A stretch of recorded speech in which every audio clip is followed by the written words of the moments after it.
The next one we see here, freelance graphic designer. The fact that it's designer, the type of person that would be searching for freelance graphic designer is probably someone who's looking to hire someone. Are you listening?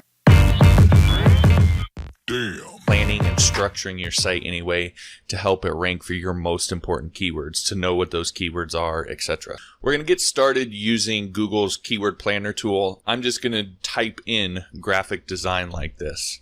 It's very broad, very general, and then kind of look through it to see what we can find. I always search by average monthly searches, so this will tell you how many searches a particular keyword gets on an average month. We're looking for something called commercial intent. We're looking for people who are wanting to buy, quote unquote, or a keyword phrase that the people who would do that search are probably looking to hire a freelancer. Okay, so we're taking this from the perspective of, I'm a freelance graphic designer.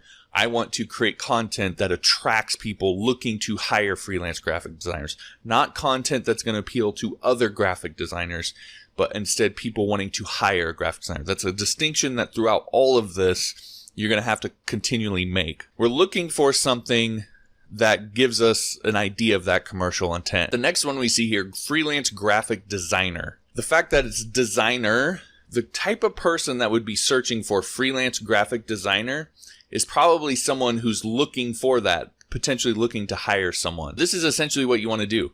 You want to go through here and you want to find 3 to 5 of the highest traffic keywords that have high commercial intent. And so what we want to do is we want to orient all of our content around these particular keywords.